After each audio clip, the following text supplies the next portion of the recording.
नमस्कार मंडळी, मी वैष्णवी. आज आपण ट्राय करणार आहोत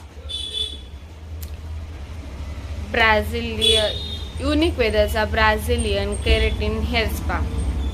माझे केस खूप दिवसापासून डॅमेज आणि फ्रीझी राहत होते, त्यामुळं मी एक हेअर मास्क वगैरे असं बघत होते. तर मला युनिक वेदाचा हा ब्राझिलियन केराटिन हेअर स्पा मिळालेला आहे. ह्याचे खूप रिव्ह्यूज ऐकले होते, त्यामुळे म्हणलं चला एक वेळेस आपण पण ट्राय करून पाहूया.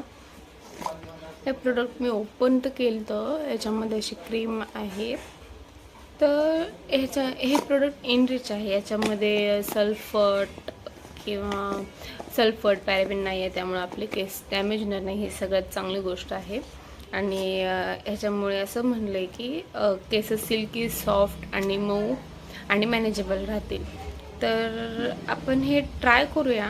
त्याआधी मी माझे हेअर वॉश करून येते आणि मग आपण हे प्रोडक्ट ट्राय करूया.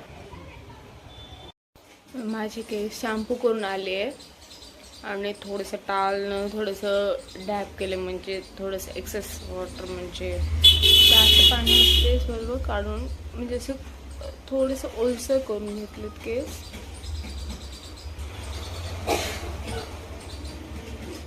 असं आता आपण प्रोडक्ट लावूया.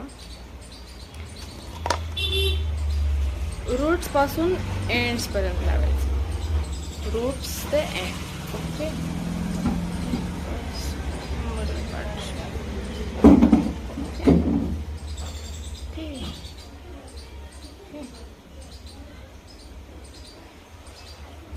छोटे छोटे सेक्शन्स करून घेते.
आता याच्यावर असं लिहिलं आहे की मी सगळं अप्लाय तर करून घेतला. त्याच्यावर लिहिलं आहे की आता मसाज करायची आहे 10 मिनिट. तर मी आता मसाज करणार आहे. मसाज केल्यावर खूप रिलॅक्स फील वाटत होतं. तर रिलॅक्स एकदम खूप छान असं मसाज करून घ्यायची आहे. जसं आपण ऑइलिंग करतो तेव्हा जशी मसाज करतो ना, तेव्हा तशीच मसाज करायची आहे. मी आता मसाज करून घेते आणि मग हेअर वॉश करून तुम्हाला रिव्ह्यू सांगते कसा वाटला, माझा एक्सपिरियन्स कसा होता. मी आता हेअर वॉश करून आली आहे, तर हेअर ड्राय वगैरे करून तुम्हाला रिव्ह्यू दाखवते कसा होता. हाय, मी हेअर वॉश करून आले आणि ड्राय पण केलं आहे. तर फर्स्ट यूजमध्ये मला तेवढं फरक काय कळलं, पण छान आहे. थोडं नरिश केलं आहे, शाईन पण आली आहे, स्मूथ वाटतं आहे, नाईस, छान प्रोडक्ट. तुम्हाला आवडलं असेल तर तुम्ही नक्की बाय करा आणि ट्राय करा. आणि तुम्हाला कसं वाटलं हे मला कमेंट करून नक्की सांगा. तुम्हाला व्हिडिओ कसा आवडल्यास लाईक, शेअर, सबस्क्राईब करायला विसरू नका. Bye bye.